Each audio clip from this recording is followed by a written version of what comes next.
지금 연프가 부흥을 하는데 분기점이 되는 그런 프로그램들이 몇 개 있어요. 그런 프로그램들이 흥행에 성공하면서 포맷이 좀 이렇게 바뀌고 그리고 사람들의 연애관이 어떻게 바뀌어가는지까지 볼 수 있거든요. 그래서 한번 그러한 모멘트들을 이제 꼽아봤는데요. 좋아요. 예. 첫 번째로 언급할 프로그램은 이제 우리 결혼했어요라는 프로그램이거든요. 네. 몇 년도였죠? 이 작품이? 2008년도에 처음 파일럿을 선보였는데 굉장히 인기를 얻어서 이제 정규 프로그램으로 정착을 했잖아요. 맞아요. 추석인가? 그런 명절 연휴에 파일럿을 했던 걸로 기억이 나요.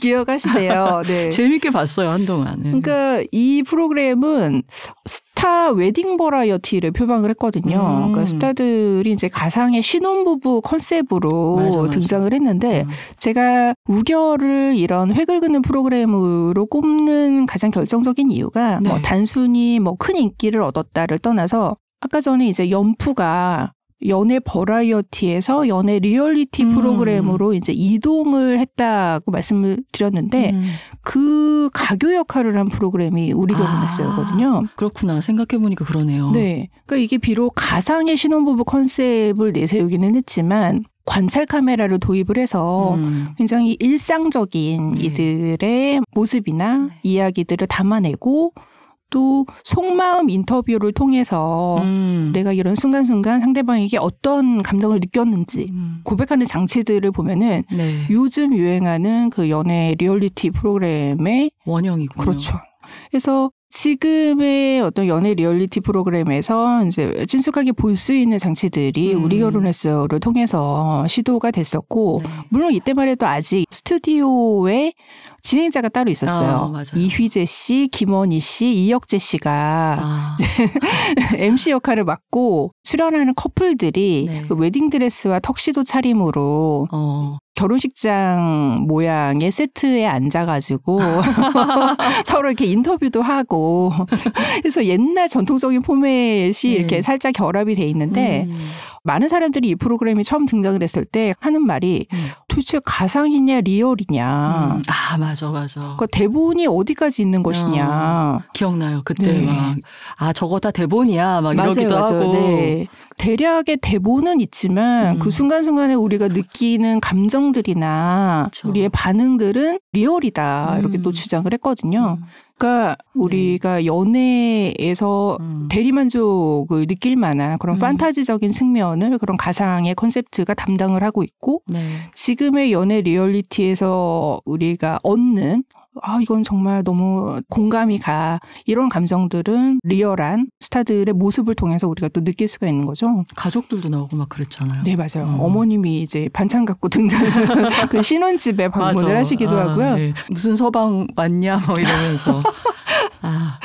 근데 이제 이 우리 결혼했어요에서 가장 결정적인 모멘트로 제가 꼽는 장면이 하나가 있는데 굉장히 인기 커플들이 많았지만 초반에 인기를 견인한 커플 중에 하나가 알렉스 신의 커플이었거든요. 맞아. 알렉스 씨는 다정다감한 좀 스윗한 이미지로 많이 이제 알려져 있었고 신혜 씨 같은 경우에는 이제 배우시잖아요.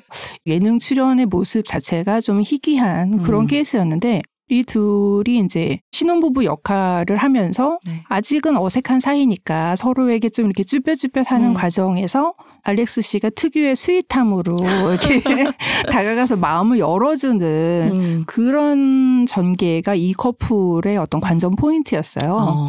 근데 이게 단순히 어떤 설정뿐만이 아니라 신혜 씨 같은 경우에는 이 프로그램에 출연하기 이전에 여러 매체를 통해서 알려진 연인이 있었고, 그렇군요. 네, 그분과 이제 연애가 또 이렇게 결별을 겪은 지 얼마 안 돼서 사랑의 실패로 인한 어떤 상처 같은 것들이 남아 있었는데 그것을 우리 결혼했어요를 통해서 그대로 드러낸 거죠. 그래서 실제로 신혜 씨의 어떤 현실 연애사가 겹쳐지면서 그러네요. 이건 정말 리얼해 라는 감정을 시청자들에게 전달을 했고 사람들이 좀 몰입을 더 했겠네요. 맞습니다. 그래서 결정적인 장면이 2회를 보면은 가상의 신혼부부 컨셉이기 때문에 매회 미션 같은 게 있거든요. 근데 첫 번째 미션이 신혼집을 예쁘게 꾸미고 화이트데이 이벤트를 해라 라는 미션이 있었어요. 그래서 알렉스 씨가 케이크를 준비를 해서 그 케이크에다가 인연이라는 글자를 쓰고 이 인연을 뒤집으면은 연인이고 몸소리 치지 마세요. 그때 당시의 감성으로 보셔야 돼요. 2008년. 네. 그래서 스윗하게 다가가면서 신혜 씨가 거기서 마음이 풀려가지고 제가 지금 알렉스 씨에게 듣고 싶은 노래가 있는데 김동률의 아이처럼이라는 노래를 불러주세요. 그래서 알렉스 씨가 즉석에서 라이브로 불러주거든요. 목소리랑 잘 어울려요, 그 노래가. 자기가 이제 수많은 콘서트에서 많은 관객들을 상대로 노래를 불러봤지만 이렇게 한 사람을 위해서. 그렇죠.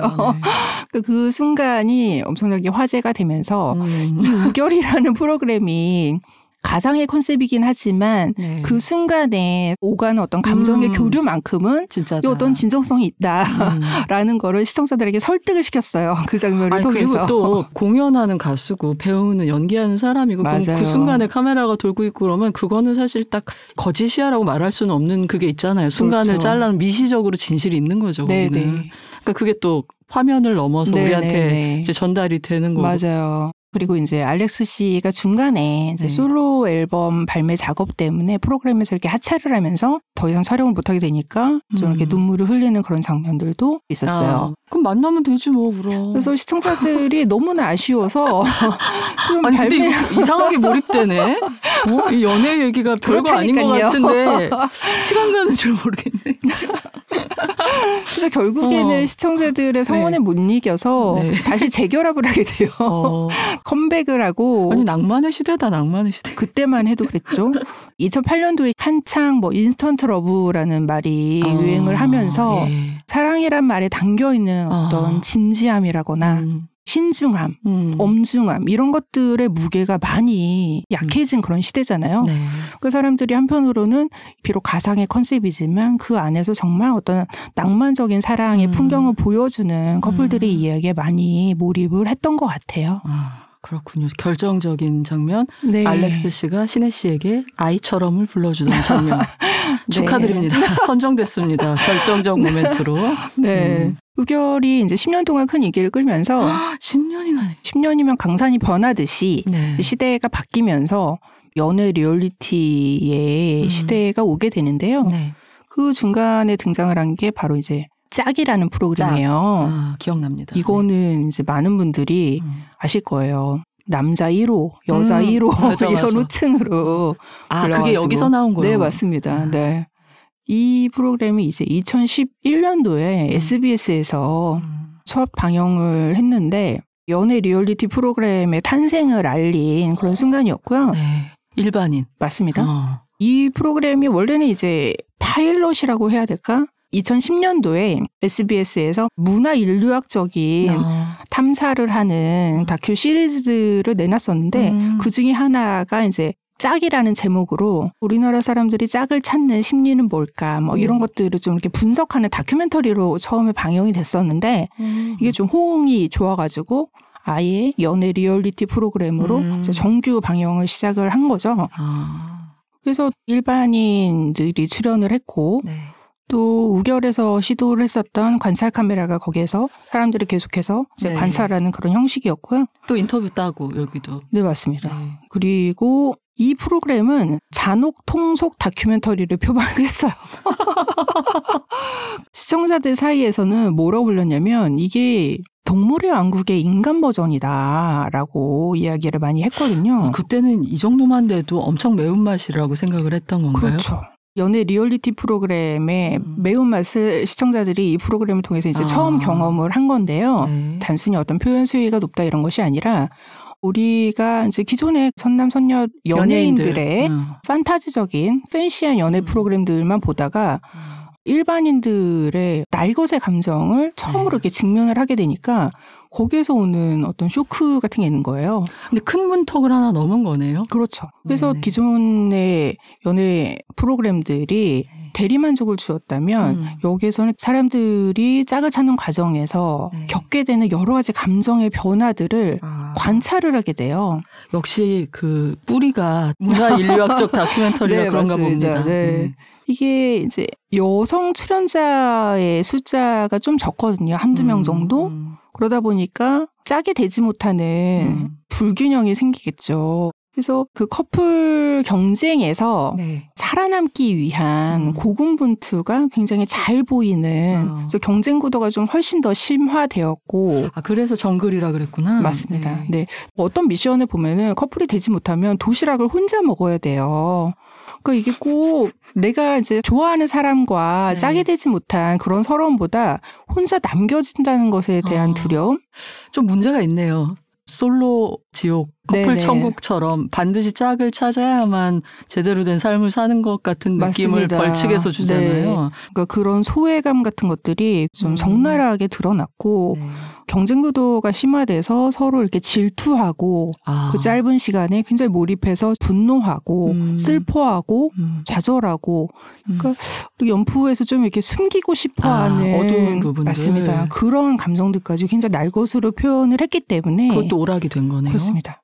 그 시청자들한테는 일단은 거리가 있기 때문에 저렇게까지 몰입할 일인가?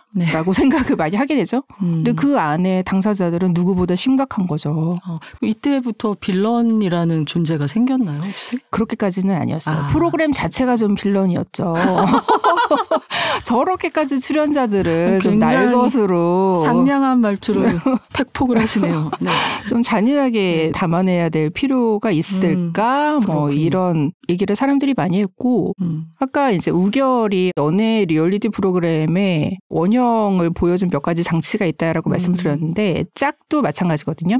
가령 이제 애정촌이라는 숙소에 입소를 하는 그것도 너무 웃겨. 이름이 애정촌이었어. 정말 노골적입니다.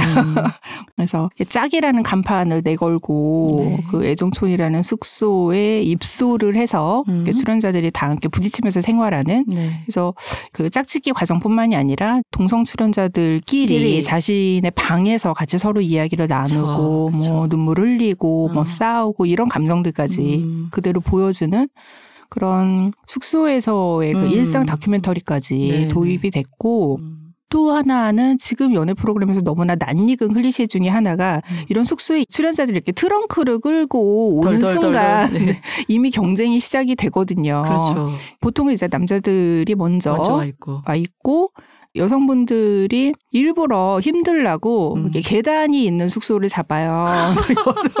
진짜? 네, 저는 그거 의도적으로 봐요. 정말 진짜 싫다 계단. 사악하다 이런 생각이 막 들었거든요.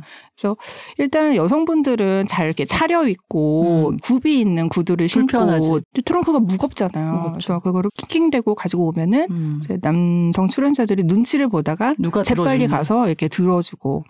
그러면 또 자기가 더 마음에 드는 여성의 수트케이스를 들어주러 튀어나가게 되는 건가요? 그런 전략도 있고, 그러니까 여기에서부터 이미 짝짓기에서 내가 살아남고자 하는 경쟁의 전략 이런 것들이 시작이 되는 거예요. 잔혹하다. 맞습니다. 그래서 매너를 일반적으로 이렇게 보여주는 그런 것도 있고, 거기서 남성미를 과시할 수도 있죠. 한 팔로 이렇게 번쩍 들어가지고 쉽게 옮기는. 굳이 한 팔로. 네, 맞습니다. 근데 그런 과정들이 굉장히 적나라하게 보이기 때문에 리얼리티 프로그램이라고는 하지만 우리가 현실의 일상과 좀 이렇게 단절된 세계관으로 완전히 들어갔구나라는 거를 그 입소하는 장면에서 이미 알려주거든요.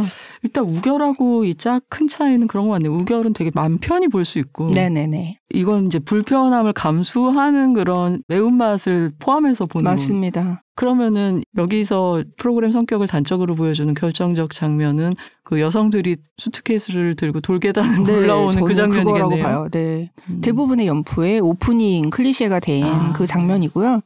아까 우결만 해도 사랑이라는 감정이 점점 가벼워지는 그런 시대에 이렇게 대리만족을 느끼게 하는 그런 프로그램으로서 기능을 했다면 짝의 시대에 오면은 사랑이라는 것에 어떤 물적 조건이 굉장히 중요해지는 그런 시대가 오거든요. 현실적인 관점으로 맞습니다. 연애를 네. 보는 거죠. 그렇기 때문에 사실은 저는 이런 날것의 리얼리즘의 톤이 그런 물적 조건을 중시하는 세계에 너무나 맞는 톤이었다라고 생각을 해요. 그게 전례가 없으니까 이 제작진들은 상당히 고민도 많고 일도 많았겠네요. 네네. 그래서 방영 당시에 이 프로그램에 대한 비판 중에 하나가